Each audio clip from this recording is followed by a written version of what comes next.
basically going to London and back out. Thank you very much indeed, everyone. And now for our final panel of the morning, and this is on the subject of the power of retrofitting. So a crucial vector for decarbonisation around our buildings and our city infrastructure, and how we can adapt to decarbonise what is already surrounding us. So the question we will ask our panellists today, amongst many other things, is how do we future-proof our existing buildings and homes? So joining us on the panel today, I'm delighted to say we have Prant Pandit, the Managing Director of Sustainability and Energy Services at Mighty, Craig Bentley, who's a State Operations Director at this fantastic location here at the Science Museum, actually part of the Science Museum Group, Juliet Phillips, who is the Senior Policy Advisor at E3G, Bean Beanland, who's the Director for Growth and External Affairs at the Heat Pump Federation, and Hetish Pal, the Project Sales Engineer at SSE BMES Department. So delighted to have you all join us. Thank you very much indeed. And as per our format for the panel, I'll just go around and ask you all to give a quick sense of what you do in the context of decarbonisation and in the context of the panel narrative around the power of retrofitting, please. So Prant, please give us an insight into your work at Mighty. Sure, thanks. Mighty is UK's largest facilities management company. We take care of all the spaces where Britain plays, works, train stations, airports, hospitals, and our frontline employees really keep Britain going, we'd like to think. My role within Mighty is in our decarbonisation or sustainability and energy services business. As a facilities management company, by nature or by description, we look after maintaining existing facilities. And my team is responsible to work with our clients to establish their decarbonization goals, develop their plans to decarbonize, and then design the projects that help them achieve those goals, and program manage and take them through that process. So looking forward to the afternoon. Thanks. I know I told everyone not to be too salesy, but I know you're a huge company with real power to deliver some solutions in the sector. So could you give us a sense of the scale of Mighty's engagement with the sector, please? Yeah, so I think in terms of the numbers, verifiable carbon reduction, we remove from the environment about 11 times the annual carbon emissions of Mighty, which is 350,000 tons every year. And we do that also by saving money for our clients. So quite a lot of decarbonization comes along with energy efficiency. So if done correctly, again, independently audited, verifiable, about 20 million in annualized savings we delivered for our clients last year. So some substantial numbers can be possible in that. Thank you very much. Bean, tell us a little bit more about your work, please. Thank you very much. So my name is Bean Beanland. I am a founder and now hold the position of Director for Growth and External Affairs at the Heat Pump Federation. The Federation was formed 2 years ago. In fact, our launch event was scheduled, big London launch scheduled for the 19th of March 2020, which of course was a complete disaster as it turns out.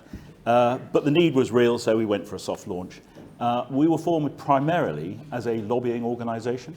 So it was an umbrella for a number of players in the built environment and energy sectors who didn't feel that there was a home for them in the existing trade bodies within the heat pump sector to come together and press government for policy which was favourable to the electrification of heat. We have been increasingly sucked into other things, so advocacy for members, but also education. We are providing a lot of education at the moment for not only business consumers, but also private village communities. We have a government consultation at the moment out for what is effectively going to be, could be, a ban on replacement fossil fuel boilers off the gas grid from 2026, which is only 4 years away. You'd be amazed how many people have no idea this is coming. So we're doing these educational sessions for village communities at the rate of about 1 every 10 days at the moment, and it's very enlightening. Thank you very much. A question I'd like to ask you later is, are heat pumps the EVs for the domestic sector? But I'll come on to that. Juliet, please give us some insights into your work at E3G, please. Thanks. Hi, everyone. I'm Juliette Phillips. I'm a Senior Policy Advisor at E3G, which is an independent climate change think tank. We work on all sorts of issues related to decarbonisation, from sustainable finance to geopolitics and the phase out of coal. My role specifically at E3G is within the Clean Economy team, leading the UK place-based transition programme, which covers all things green homes and buildings, mainly looking at energy efficiency and low carbon heating. We work across the policies, the politics and the finance of home retrofits, recognising you need to kind of get all of them right in order to make progress here. And a lot of the work we do is in coalitions. So we provide the Secretariat for the Green Finance Institute's Coalition for the Energy Efficiency of Buildings, which is made up of big banks and building societies and other retrofit experts. We also help coordinate the Energy Efficiency Infrastructure Group and the Electrify Heat Coalition, which bring together a cross-section of different actors across the supply chain, consumer groups, fuel poverty charities, and everyone else who really needs to have a voice in this conversation. Thank you very much. And Hitesh, tell us about your work at SSE, please. Yep, so my name is Hitesh Pal. I'm one of the project sales engineers for the BMS side of the business, or smart buildings. And simply, I guess, we work towards making buildings smarter, in the sense that we'll try and increase the occupants' comfort, so for the users of that building, but also making buildings smarter so we can reduce energy consumption within them.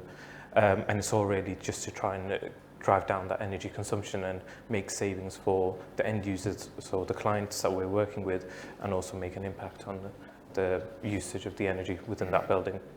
Thank you very much. And Craig, lastly, you have a very tangible asset to talk about here as we're sat in your home. And thank you very much indeed for hosting the Decarbonisation Summit here. Tell us a little bit more about your work, please. Sure. So my role as Estate Operations Director for the Science Museum Group covers our 6 sites that we operate over, 5 of those being public museums.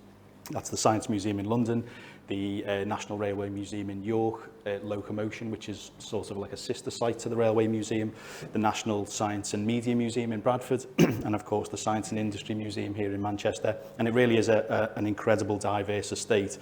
And my particular focus at the moment in terms of decarbonisation is to try and bring down our Scope 1 and 2 emissions. And in particular, helping the group to decarbonise the physical estate. So we're introducing more local renewable energy sources, removing some of our gas boiler plant, and hopefully with heat pumps and other technology, we can bring those carbon emissions down. Very good. Now, I understand you've had some funding to do some exciting decarbonisation work here at the Science and Industry Museum. Can you tell us a little bit more about that? Sure. So we will gratefully received just over £4.3 million worth of funding from the public sector decarbonisation scheme led by Salix. And for this site, that's enabled us to introduce an underground heat network accessing the aquifer that sits below the site, so that we can extract thermal energy from that water and distribute it around these incredible historic buildings.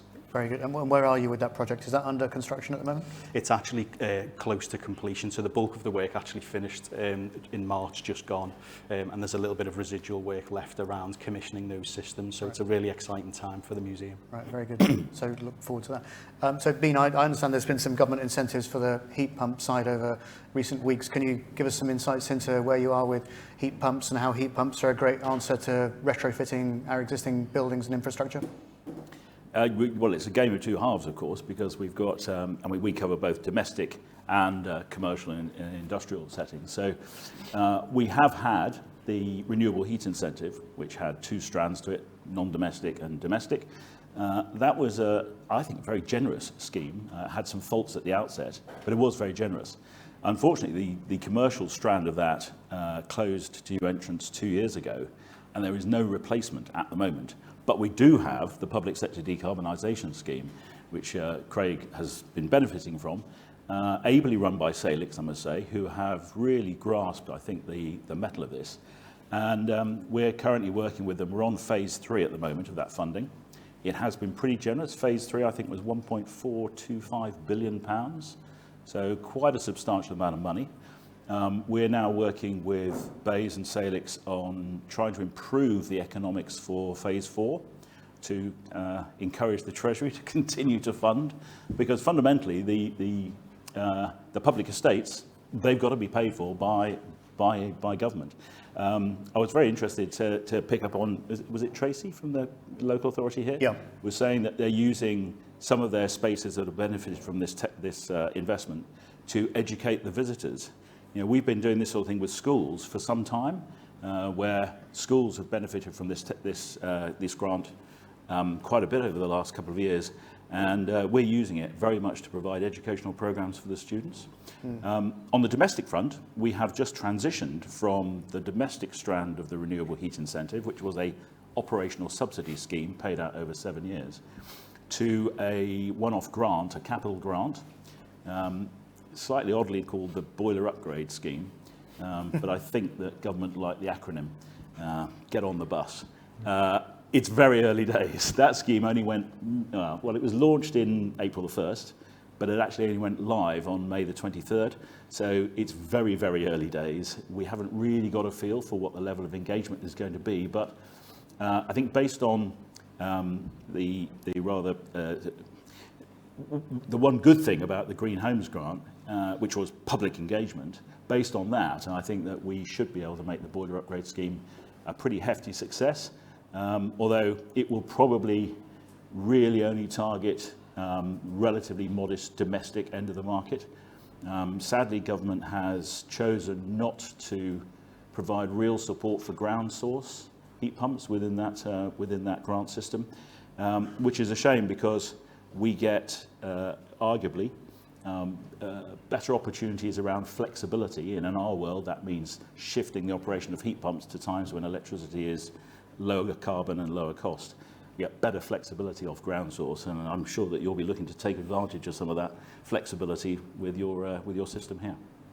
Very good. Julia, you're working at the rock face of policy. What policy shifts would you like to see around this sector?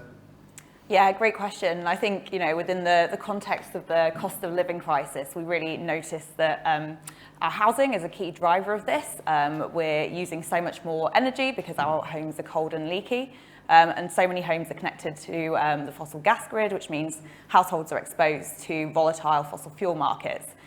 We know that fossil fuel prices are likely to remain quite high and volatile until at least 2030. So we'd really like to see the government making green homes a really central part of their response. So far, it's been slightly lacking, I would say. We weren't terribly impressed with the spring statement or the British energy security strategy. There were some good things like the VAT cut on heat pumps, but I think much more is needed. Particularly helping people with the upfront costs associated with retrofit. We have the boiler upgrade scheme, which is great, but for energy efficiency, for the vast majority of households, there's nothing available. So that's a real big ask for us. We also want to see more targeted support for fuel-poor homes who, again, paying over the odds for their bills because they live in cold and leaky homes. And the government can top up existing schemes in order to really make some progress there. But as well as, I guess, the finance side, it's also important to think about kind of ecosystem of measures, which will mean we can actually deliver this effectively. So things like supporting consumers with the consumer journey, so advice and engagement, but also support for supply chains with training and jobs and skills. So yeah, all in all, quite a lot of things we would like to see from the government, but the return on investment is huge for the government. We can save so much money in the long run, currently being shelled out. Kind of stand still really on the cost of living crisis at the moment. Do you feel like there's a warmer conversation to be had with central government in relation to what's going on with the cost of living crisis and the rising price of fossil fuel energy costs, or not? I think we're making some progress, and I think there's appetite for action. I think there's still some maybe challenges around the financial asks from Treasury. So kind of really making that case that this is an investment which pays off every single year because those bill savings are permanent. So yeah, investing now could save us from spending so much more in the future. I think it's kind of my key message to the government right now. I was really pleased to hear Bean talk about public sector decarbonization scheme 4, the 4th tranche, because I feel that if you remember, one was right at the start of the pandemic, and it's about $1 billion, and that was money that government had already committed. And the second one was more focused around gas and gas removal. I think that's the one you qualified under to get that. We were also successful in working with our clients to get public sector clients to get about 73 million in funds. So it's a real impetus to get started. And I think the government in this case is leading the private sector. in terms of actually decarbonization of heat and using this grant funding to help with the upfront capital costs. Because on the commercial side, it's a little different, the economics. So the cost of living crisis, and at homes we don't have the upfront. In the commercial side of things, the cost of energy rising and the volatility and the uncertainty actually, in a perverse way, makes the business cases more attractive. So we find a lot more interest from the market in understanding. Because I think another thing that you touched on was the system. You have to think about the system, not just fixing one problem. And particularly in an estate, in a commercial estate, if you can make some of your own energy on site using solar, or if you happen to be if your estate is in a way that you can harness wind, then maybe wind, but solar definitely, some level of storage, and then use that electricity to drive the electrification of heat, then the economics of the system starts to work.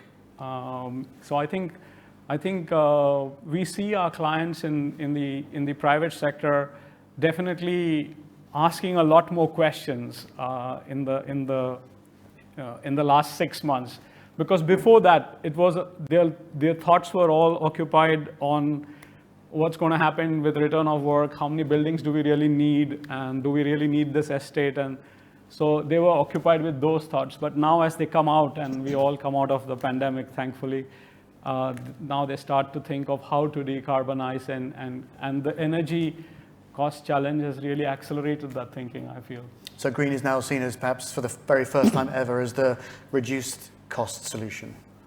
Yeah, it improves the economics. So I think the previous panel also, the lady mentioned that one of the things that has been a barrier is that the problem has to be solved at a point where it wasn't created. No, you have to have a higher level thinking to solve that problem that we have, decarbonization.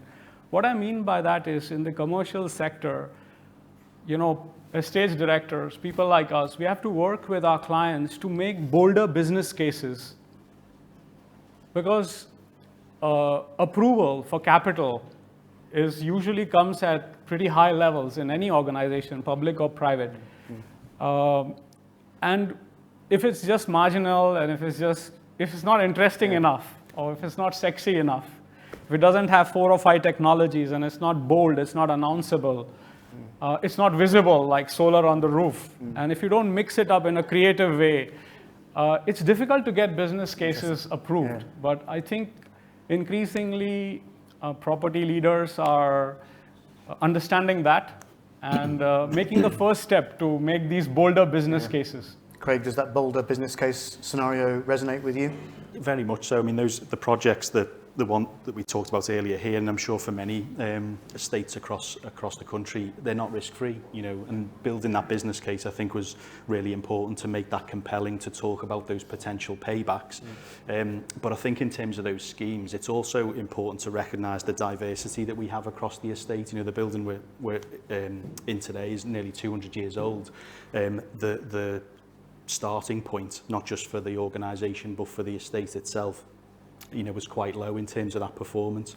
So helping organisations like the Science Museum Group, in terms of other funds like the skills training and accessing that expertise and knowledge there, has helped us to de-risk elements of the project and ultimately accelerate towards net zero much more quickly. Yeah. What's your sense of things on that bold approach to the questions in this sector? Yeah, we have to be brave. I think what we've got to accept is that we are going to make some mistakes. This concept that we've got to wait and de-risk and get to a point where everything we do is going to be perfect and will be perfect and seem to be perfect in 20 years' time, that is clearly nonsense. We are going to make some mistakes. We're going to look back and say, oh, I wish we'd done that slightly differently over there.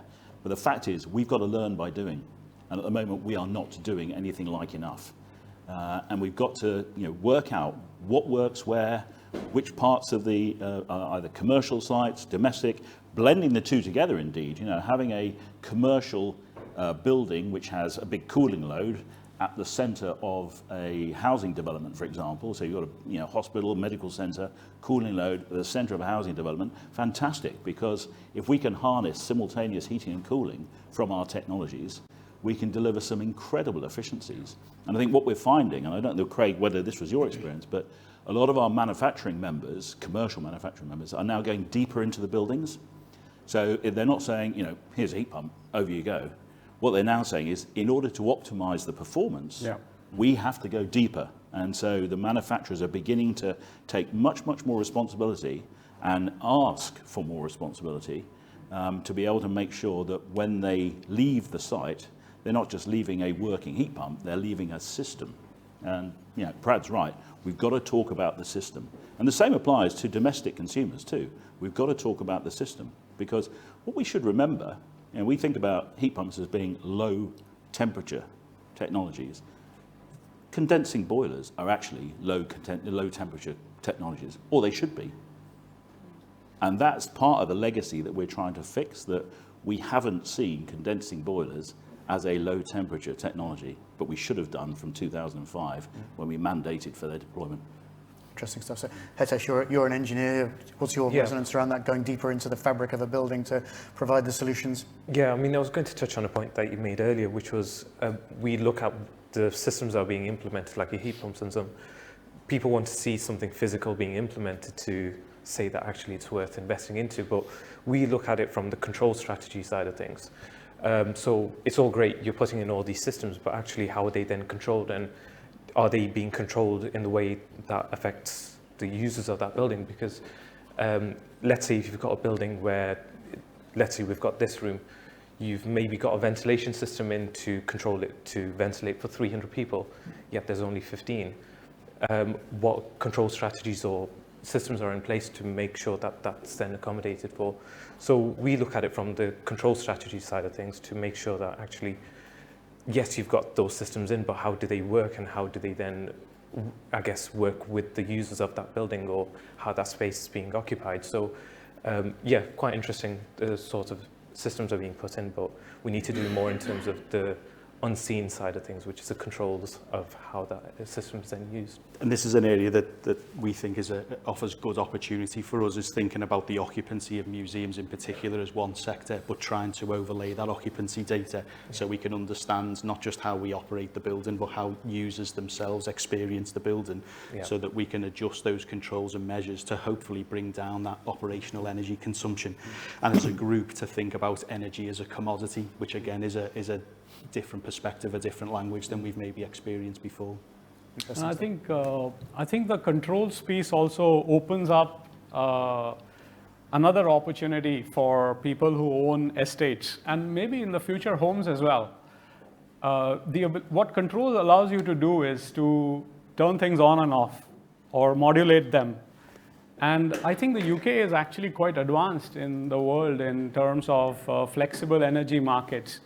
So there's an opportunity with connected loads and controllable loads for commercial estates, and including homes in the future, to participate in flexible markets, monetize your battery of your car, monetize your solar on your roof, or your heat pump load.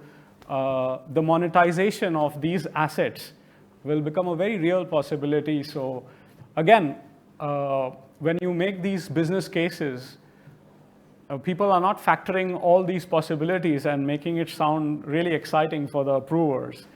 And it's quite real. Some of these things are here and now. So, and I think Bean needs to do some of his awareness and campaigning in the commercial sector, because people, certainly at the top, they don't even know what the possibilities are. And there are not enough voices telling. And I think as an industry, we also need to look at ourselves and say that, when they do great stuff, they keep it to themselves. They don't shout from the rooftops. I'm a high street bank. We made one of our customers have 200 net zero branches.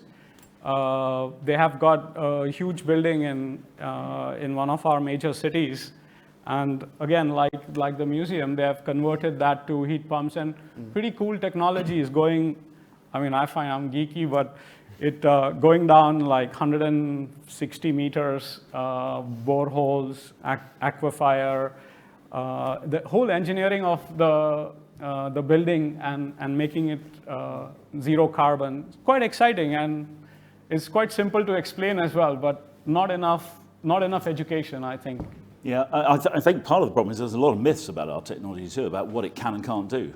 You know, it's very refreshing to see, you know, you've got a 200-year-old building, you're saying, great, we're going to put heat pumps in it. You'd be amazed how many people will tell you that can't be done. You know, we've just done Bath Abbey. That's a thick end of 1,000 years old. You know, we can do some really, really impressive things. And you're right, we're very bad at talking about it. Finland has been a great example in the last 5 years or so. They have transformed what was largely an oil-driven market, particularly for domestic heat. And there was a very interesting report produced by an academic based at the University of Sussex, I think, Mari. One of the things she found is that the Finns were very good at going onto social media and saying what a good time they've had, particularly with their heat pumps. You know, over here, we reserve Twitter for complaining. And I think that that's part of it. We've got to get, and this is why, you know, we are, as I say, you know, we didn't set out to provide educational services, but we are getting out into the communities, and I'm very happy to come and join you, Brad, with your clients. Bean actually moved very swiftly on. He should have said that Bath Abbey, he told me, 1,000 years old, and has got underfloor heating. Yeah, it has got underfloor heating. I think that's brilliant, no? Yeah. And in the last 3 years, it was implemented. Well, the lovely thing about that, of course, is that a lot of our churches, and if you think about the church estates particularly, a lot of them are suffering from subsidence for obvious reasons. You know, we've been putting burials in the ground for 500 years. And so there's an opportunity here. We can fix their subsidence, and we can give them a heated space. And I think, actually, a lot of our, not so much Bath Abbey maybe, but a lot of our smaller parish churches will find that they start to, you know, they've got to find other ways, other reasons to exist, and we will start bringing communities back into these buildings. If we can make the space attractive for them, you know, like you're making the spaces attractive here, then I think we can do some quite interesting stuff. I think we've hit a rich seam here of really exciting retrofitting case studies.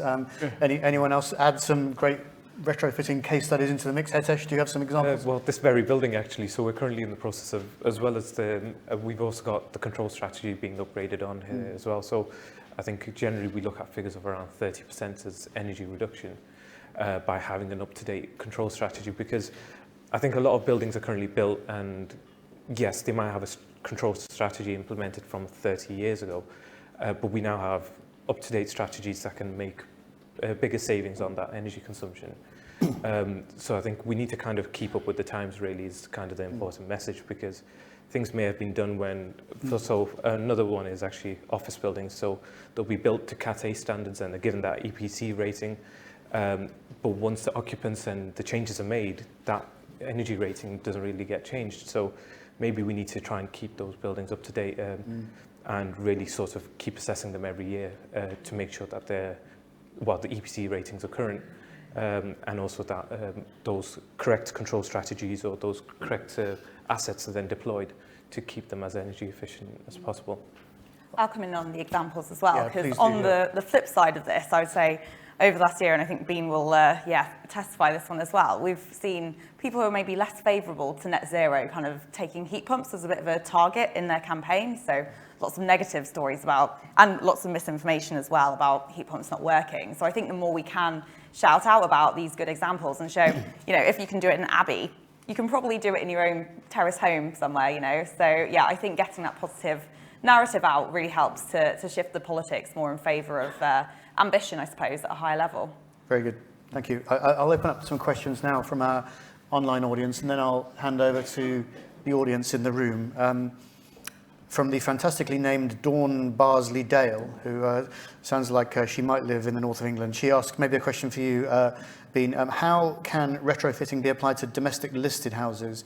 Our boiler is due for replacement in about 5 years, and currently there isn't a viable technology replacement. It sounds like there might be, from your experience. What would you answer to that question? Well, I think we start with saying, what viability is she looking for? If it's technical viability, we have the answer. Right? There is no barrier to putting heat pump technology into listed buildings. We've got many members of our organisation who are doing it day in, day out. So that really shouldn't be seen as a barrier. But lots of people are being told it's a barrier. And I think that's part of the problem. There's a lot of vested interest saying, actually, oh, you can't do that. I was told by an MP 10 days ago that our technology can't achieve 23 degrees in the care homes in her constituency. You know, it's just nonsense. Financial viability is a different thing. So if the question is about financial viability, then we do have to probably work rather harder in analysing what their costs are at the moment, what fuel are they displacing, how volatile is it. If it's a listed building off the gas grid, burning oil, well, oil was 20 pence a litre 15 months ago. It's now £1.05. You know, so yeah, I'd be very happy to engage with her, reassure her that technically it can be done. Yep. And I'm sure we can work on the finances. I'll ask the team to put you in touch with Dawn.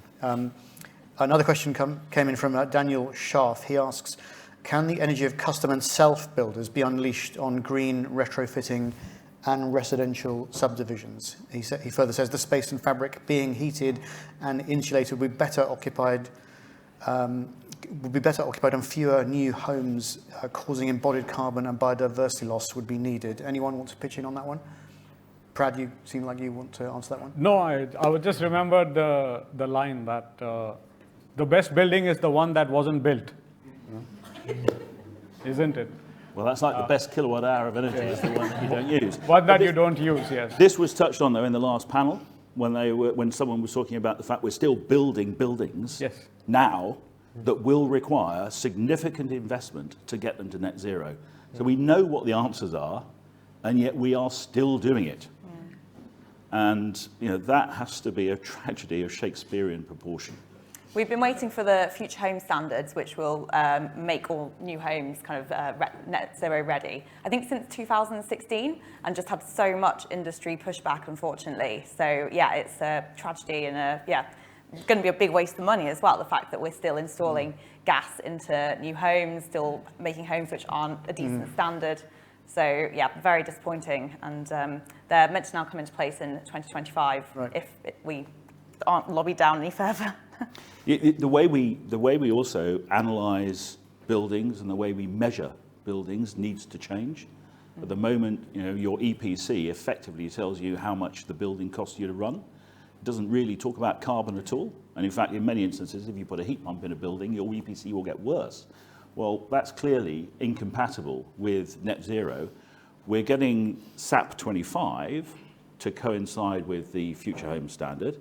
But we are told by BRE that RD SAP, so reduced SAP, which will drive the retrofit market, will be at least a year behind that. Well, I would argue that actually we should get the retrofit market software first, because that's where the big problem is. You know, our buildings we're building now, I mean, they could still be much better, but they're not that bad.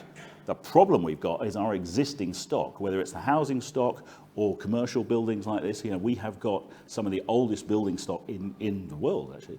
And somehow we seem to think that the retrofit market is less important. Actually, in achieving net zero, the retrofit market is the one we really need to go after. Yep. I think there's a statistic that I really love, which is that 80% of buildings that will be here in 2050 are here today. So, you know, yeah, we really do need to start thinking about those retrofitting solutions that are available. I'll come on to questions from the audience in a second, but one final one from me. I mean, do you think, it seems to me there might be something like a sort of perception gap around how exciting retrofitting can be. Do you get a sense of that, or is that not the case? Well, heat pumps are not really aspirational. I mean, putting a Tesla on your drive is a sort of aspirational thing. Although, I must say, I did a project when I was still an installer, and I spent my first 8 years in this industry actually making this stuff work. We did have a client who asked us to produce a really lovely glossy brochure. It was quite a big house. A lovely glossy brochure, which he was then handing out to his guests at dinner parties. You know, and he was painting his own credentials.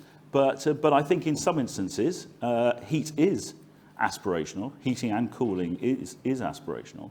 And we're seeing now that you know, estate agents are beginning to market buildings, whether for rental or to purchase as being, you know, low carbon, energy efficient. So we're beginning to get that way, but I think we need to put more go faster stripes on our heat pumps and what have you, to make them really, you know.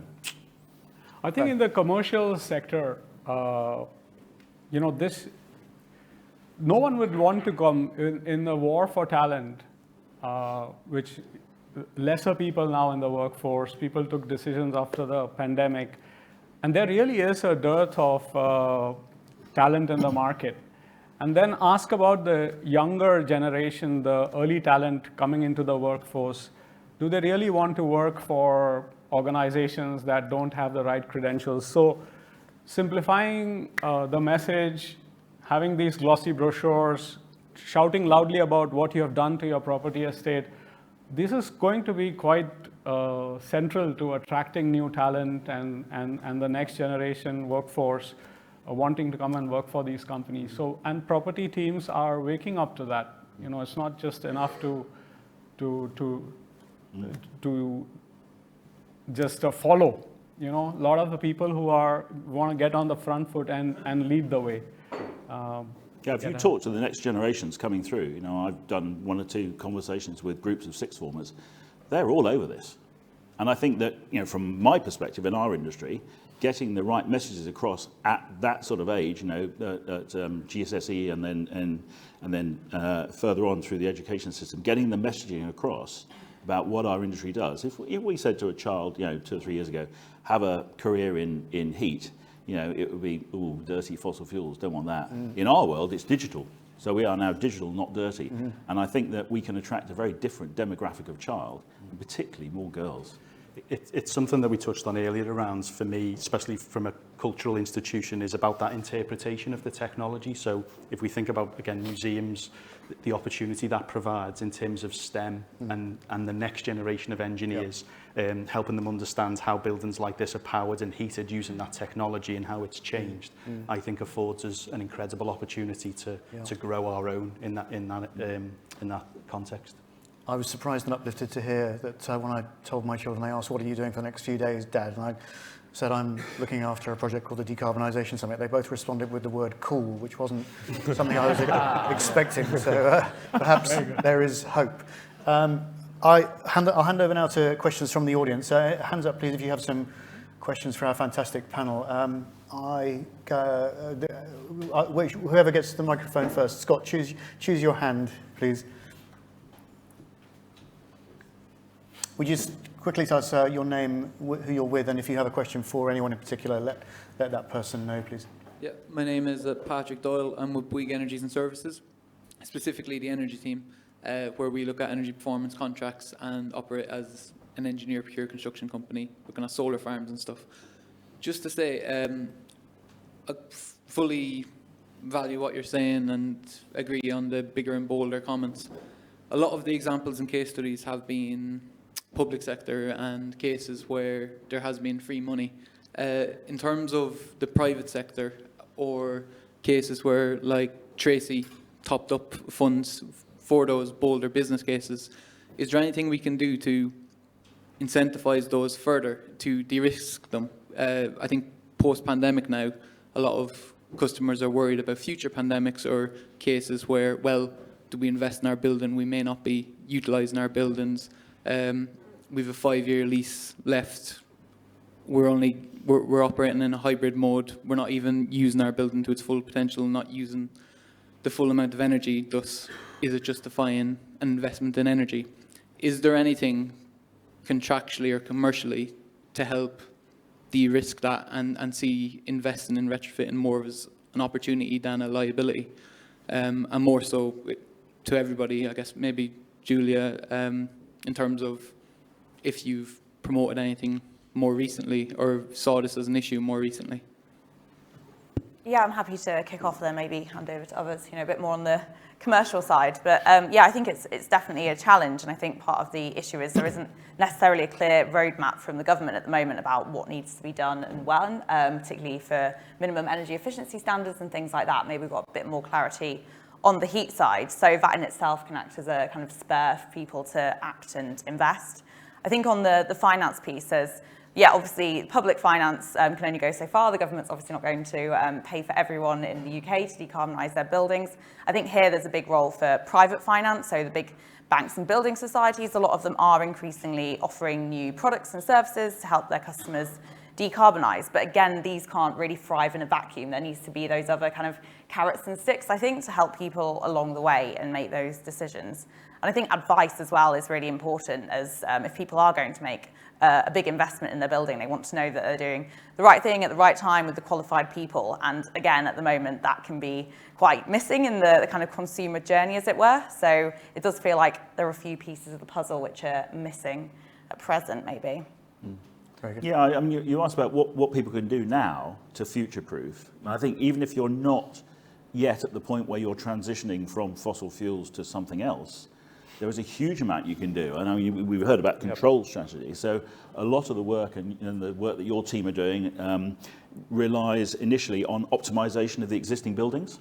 We talk about building digital twins so that we can play with what's going on within an existing building and optimize the services of the building we've got already. You'd be staggered how inefficient most of our buildings are, and a lot of it can be fixed by improving control strategies. And we've not bothered to do that in the past, I fear, because we've not valued energy anything like enough. Yeah. We have relied on cheap gas for far too long.